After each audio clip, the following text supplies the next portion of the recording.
مگر وہ اب بھی اسی طرح بیٹھا تھا۔ کین میں موجود بیر کے گھون لیتے ہوئے وہ پرسوچ انداز میں ان سب کو دیکھتا رہا۔ اس کی آنکھیں اب متورم ہو رہی تھیں، مگر ان میں موجود چمک بتا رہی تھی کہ وہ ابھی بھی مکمل طور پر نشے میں نہیں ہے۔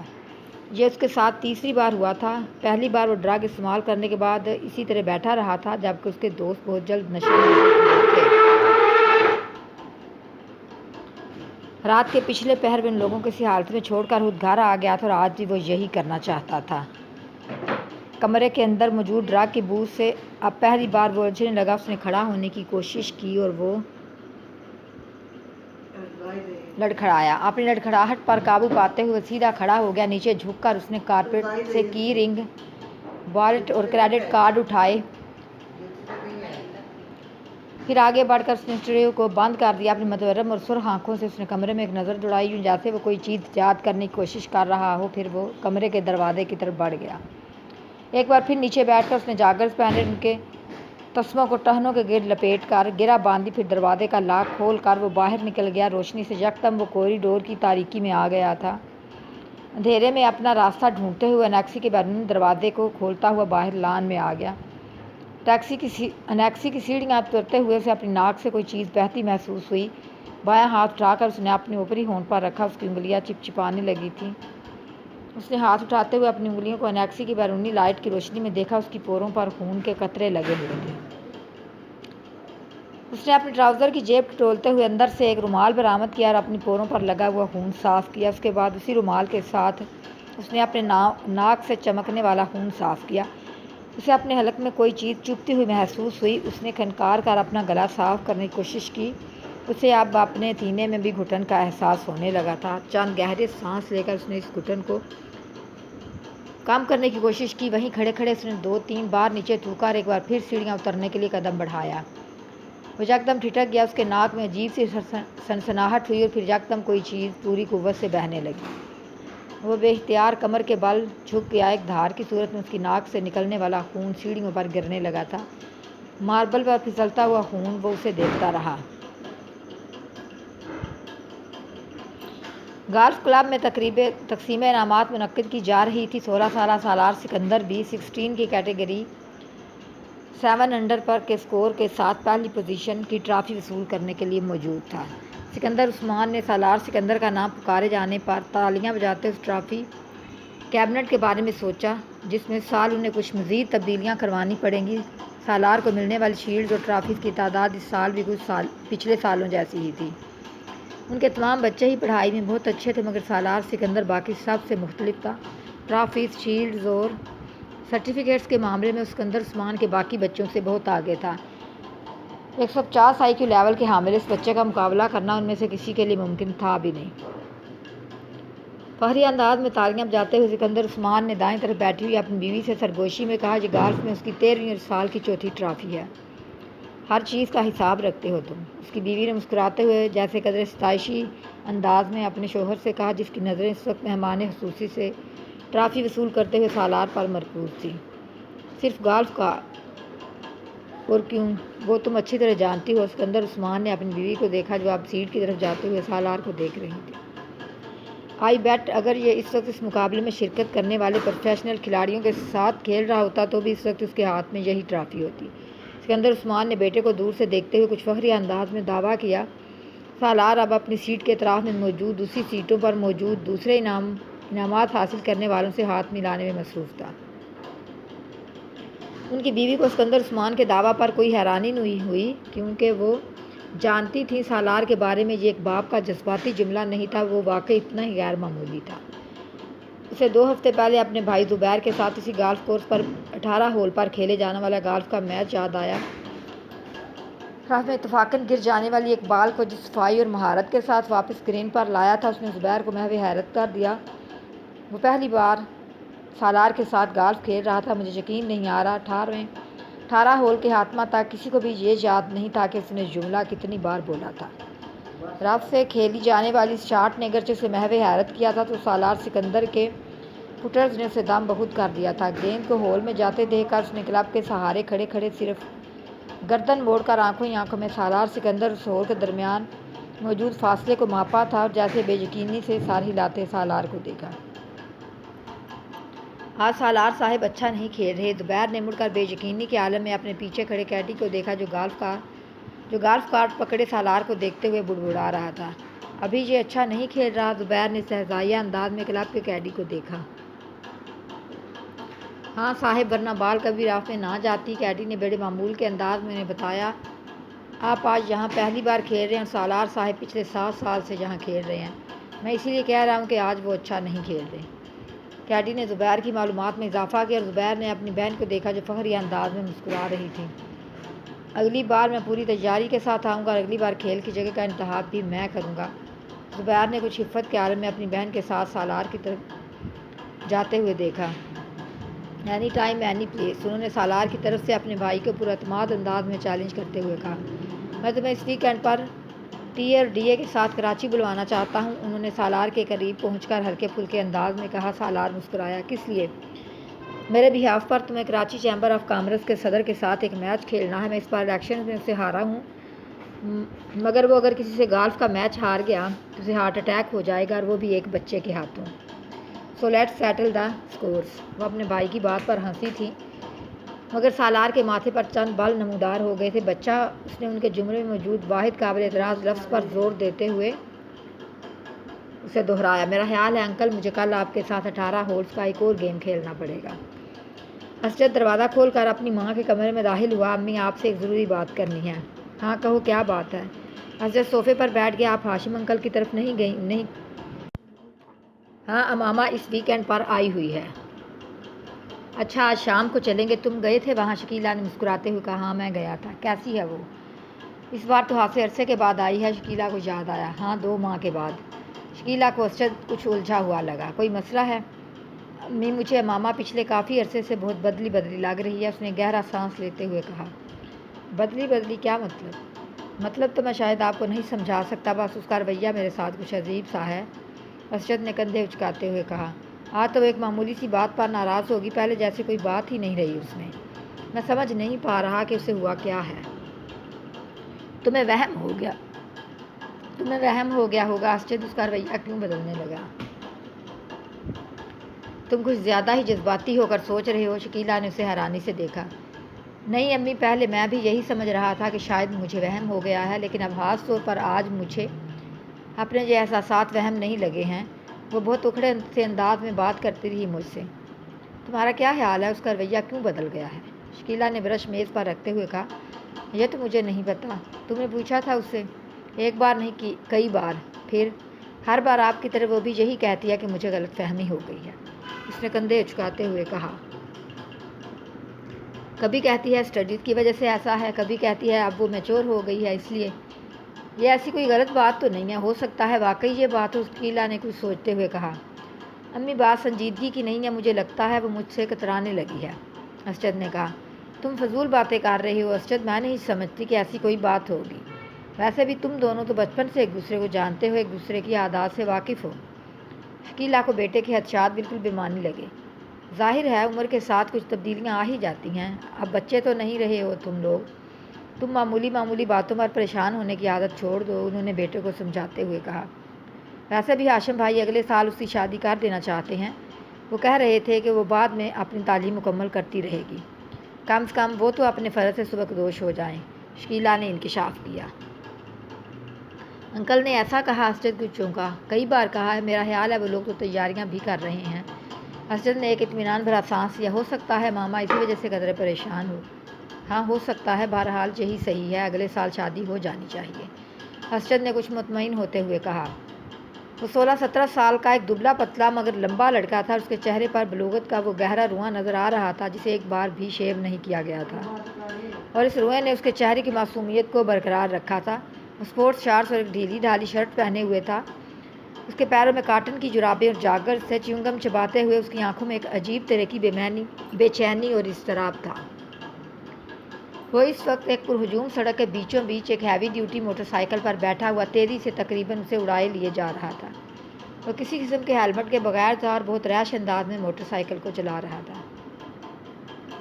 اس نے 2 دفعہ سگنل توڑا، 3 دفعہ خطرناک طریقے سے کچھ گاڑیوں کو اوورٹیک کیا، 4 دفعہ بائک چلاتے چلاتے اس کا اگلا پہیہ اٹھا دیا اور کتنی ہی دیر دور تک صرف ایک پہیے پر بائک چلاتا رہا۔ 2 دفعہ دائیں بائیں دیکھے بغیر اس نے برق رفتاری سے اپنی مرضی کا ٹرن لیا۔ ایک دفعہ وہ زگ زیگ انداز میں بائک چلانے لگا۔ 6 دفعہ اس نے پوری رفتار سے بائک چلاتے ہوئے اپنے دونوں پاؤں اٹھا دیے۔ پھر یکدم اسی رفتار سے بائک چلاتے ہوئے اس نے ون وے کی خلاف ورزی کرتے اس لائن کو توڑا اور دوسری لائن میں سناٹے کے ساتھ گھس گیا۔ سامنے سے آتی ہوئی ٹریفک کی بریکیں یکدم چرچرانے لگیں۔ اس نے فل اسپیڈ پر بائک چلاتے ہوئے یکدم ہینڈل پر سے اپنے ہاتھ ہٹا دیے۔ بائک پوری رفتار کے ساتھ سامنے سے آنے والی گاڑی کے ساتھ ٹکرائی۔ وہ ایک جھٹکے کے ساتھ ہوا میں بلند ہوا اور پھر کسی چیز پر آ گرا۔ اسے اندازہ بالکل نہیں ہوا، اس کا ذہن تاریک ہو چکا تھا۔ وہ دونوں لڑکے اسٹیج پر ایک دوسرے کے بالمقابل روسٹرم کے پیچھے کھڑے تھے، مگر ہال میں موجود اسٹوڈنٹس کی نظریں ہمیشہ کی طرح ان میں سے ایک پر مرکوز تھیں۔ وہ دونوں ہیڈ بوائے کے انتخاب کے لیے کنوینسنگ کر رہے تھے اور وہ پروگرام بھی اس کا ایک حصہ تھا۔ دونوں کے روسٹرم پر ایک پوسٹر لگا تھا جس میں سے ایک پر ووٹ فار سالار اور دوسرے پر ووٹ فار فیضان لکھا تھا۔ اس وقت فیضان ہیڈ بوائے بن جانے کے بعد اپنے ممکنہ اقدامات کا اعلان کر رہا تھا، جبکہ سالار پوری سنجیدگی کے ساتھ اسے دیکھنے میں مصروف تھا۔ فیضان اسکول کا سب سے اچھا مقرر تھا اور اس وقت بھی وہ اپنے جوش و خطابت کے کمال دکھانے میں مصروف تھا اور اسی برٹش لہجے میں بات کر رہا تھا جس کے لیے مشہور تھا۔ بہترین ساؤنڈ سسٹم کی وجہ سے اس کی آواز اور انداز دونوں ہاتھ سے متاثر کن تھے۔ حال میں بلا شبہ سکوت طاری تھا اور یہ خاموشی صرف اسی وقت ٹوٹتی جب فیضان کے سپورٹرز اس کے کسی اچھے جملے پر داد دینا شروع ہوتے۔ حال یکدم تالیوں سے گونج اٹھتا۔ آدھا گھنٹہ کے بعد جب وہ اپنے لیے ووٹ کی اپیل کرنے کے بعد خاموش ہوا تو حال میں اگلے کئی منٹ تالیاں اور سیٹیاں بجتی رہیں۔ ان تالیوں میں خود سالار سکندر بھی شامل تھا۔ فیضان نے ایک فاتحانہ نظر حال پر سالار پر ڈالی۔ اسے تالیاں بجاتے دیکھ کر اس نے گردن کے حرکے اشارے سے اسے سراہا۔ سالار سکندر آسان حریف نہیں تھا اور وہ یہ اچھی طرح جانتا تھا۔ اسٹیج سیکرٹری اب سالار کے لیے اناؤنسمنٹ کر رہا تھا۔ تالیوں کی گونج میں سالار نے بولنا شروع کر دیا۔ Good morning friends. وہ یک لہجہ ٹھہرا۔ فیضان اکبر ایک مقرر کے طور پر یقیناً ہمارے اسکول کا اثاثہ ہیں۔ میں یا دوسرا کوئی بھی ان کے مقابلے میں کسی اسٹیج پر کھڑا نہیں ہو سکتا۔ وہ ایک لمحہ کے لیے رکا۔ اس نے فیضان کے چہرے کو دیکھا جس پر ایک فخریہ مسکراہٹ ابھر رہی تھی، مگر سالار کے جملے کے باقی حصے نے اگلے لمحے اس مسکراہٹ کو غائب کر دیا۔ اگر معاملہ صرف باتیں بنانے کا ہو تو۔ حال میں ہلکی سی کھلکھلاہٹیں ابھری۔ سالار کے لہجے کی سنجیدگی برقرار تھی، مگر ایک ہیڈ بوائے اور مقرر میں بہت فرق ہوتا ہے۔ مقرر کو باتیں کرنی ہوتی ہیں، ہیڈ بوائے کو کام کرنا ہوتا ہے۔ دونوں کے درمیان ٹاکر اور ڈوئر کا فرق ہوتا ہے، اور great talkers are not great doers. Salar کے سپورٹرز کی تالیوں سے حال گونج اٹھا۔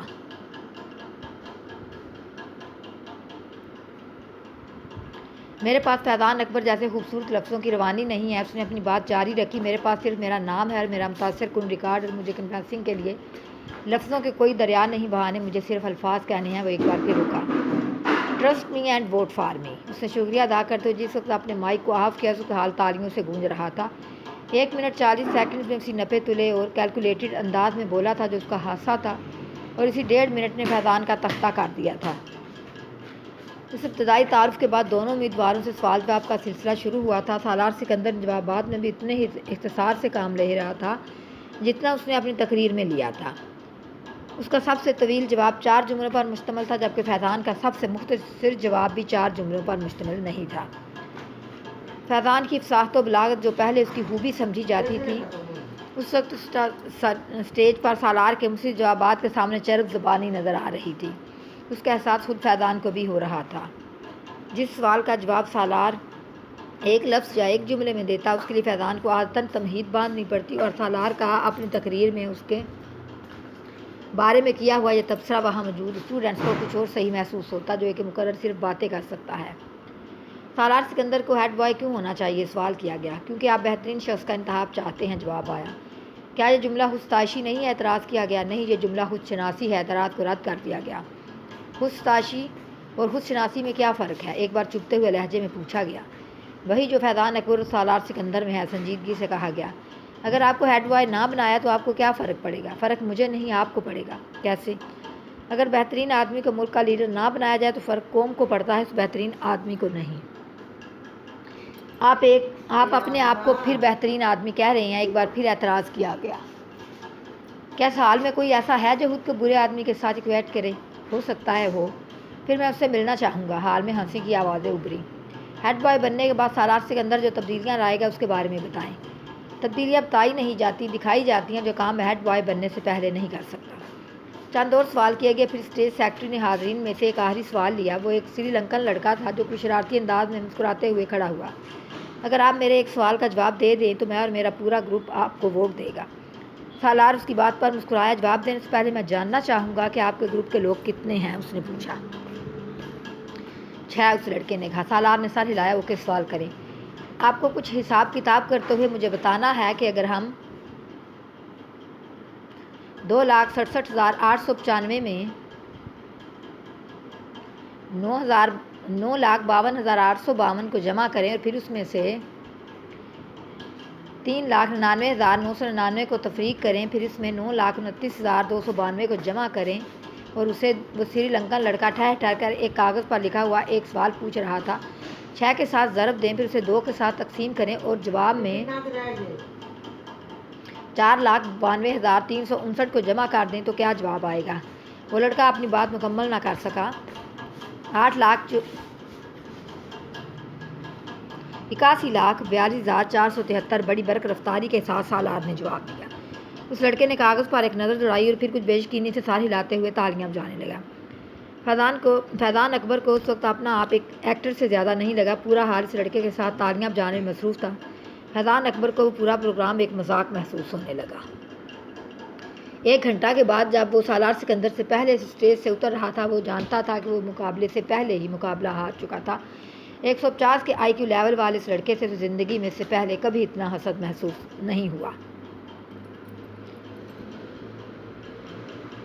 امامہ آپا، آپ لاہور کب جائیں گی؟ وہ اپنے نوٹس کو دیکھتے ہوئے چونکی۔ سر اٹھا کر اس نے ساتھ کو دیکھا۔ وہ سائیکل کی رفتار کو اب بالکل آہستہ کیے اس کے گرد چکر لگا رہا تھا۔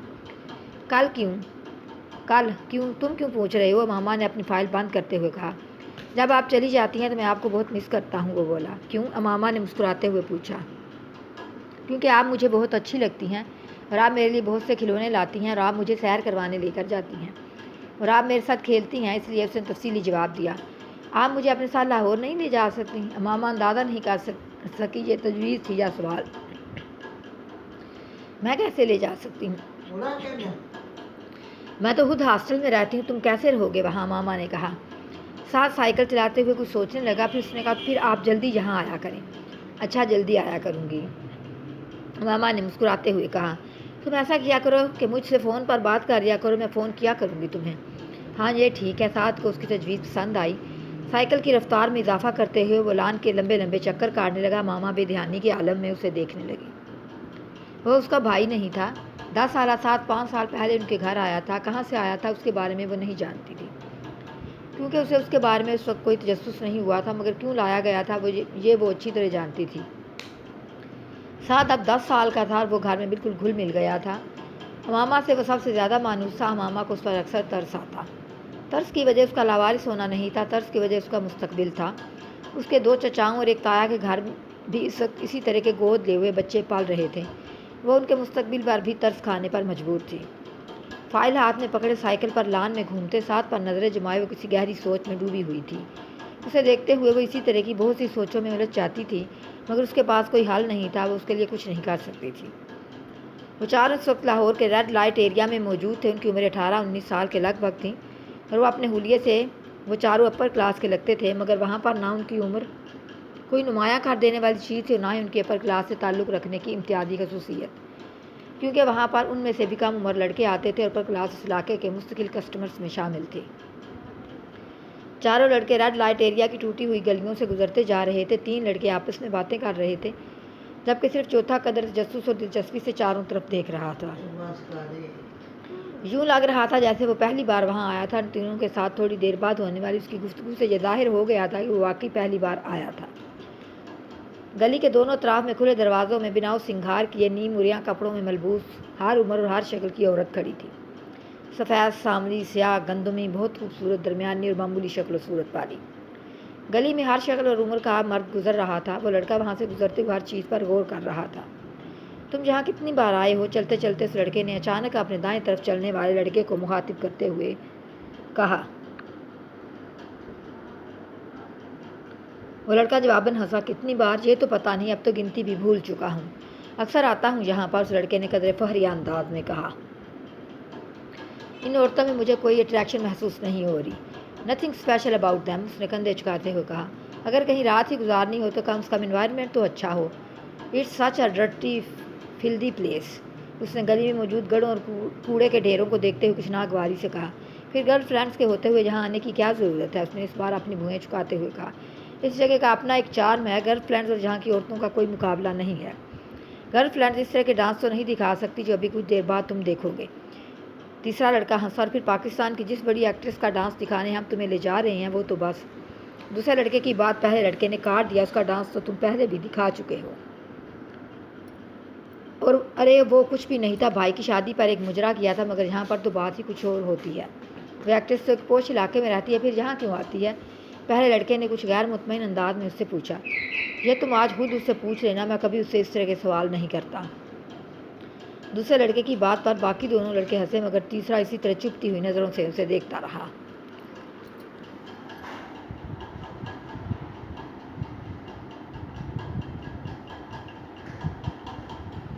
ان کا سفر بالآخر اس گلی کے آخر میں ایک عمارت کے سامنے ختم ہو گیا۔ عمارت کے نیچے موجود دکان سے تینوں لڑکوں نے موتیوں کے بہت سے ہار خریدے اور اپنی کلائی میں لپیٹ لیے۔ ایک دوسرے لڑکے نے اس لڑکے کی کلائی میں بھی لپیٹ دیا جو وہاں آنے پر اعتراض کر رہا تھا۔ پھر ان لوگوں نے وہاں سے پان خریدے، تمباکو والا پان دوسرے لڑکے نے اس لڑکے کو بھی دیا جو شاید زندگی میں پہلی بار پان کھا رہا تھا۔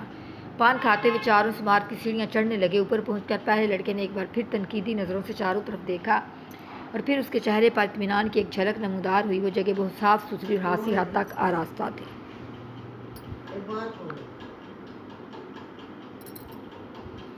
گاؤں تکے اور چاندیاں بچھی ہوئی تھی، باریک پردے لہرا رہے تھے۔ کچھ لوگ پہلے ہی وہاں موجود تھے، رقص ابھی شروع نہیں ہوا تھا۔ ایک عورت لپکتی ان کی طرف آئی، اس کے چہرے پر ایک خوبصورت مصنوعی مسکراہٹ سجی ہوئی تھی۔ اس نے دوسرے لڑکے کو مخاطب کیا۔ پہلے لڑکے نے غور سے اس عورت کو دیکھا۔ ادھیڑ عمر کی وہ عورت اپنے چہرے پر بے تحاشا میک اپ تھوپے اور بالوں میں موتی اور گلاب کے گجرے لٹکائے شیفون کی ایک چنگاڑتی ہوئی سرخ ساڑی میں ملبوس تھی۔ اس کا بلاؤز اس کے جسم کو چھپانے میں ناکام ہو رہا تھا، مگر وہ جسم کو چھپانے کے لیے پہنا گیا بھی نہیں تھا۔ ان چاروں کو وہ ایک کونے میں لے گئی اور وہاں اس نے انہیں بٹھا دیا۔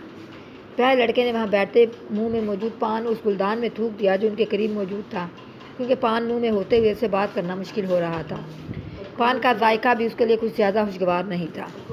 تینوں لڑکے وہاں بیٹھ مدھم آواز میں باتیں کرنے لگے، جبکہ پہلا لڑکا سال کے چاروں طرف موجود گاؤں تکیوں سے ٹیک لگائے ہوئے لوگوں کو دیکھتا رہا، جن میں سے کچھ اپنے سامنے شراب کی بوتلیں اور نوٹوں کی گڈیاں رکھے بیٹھے تھے۔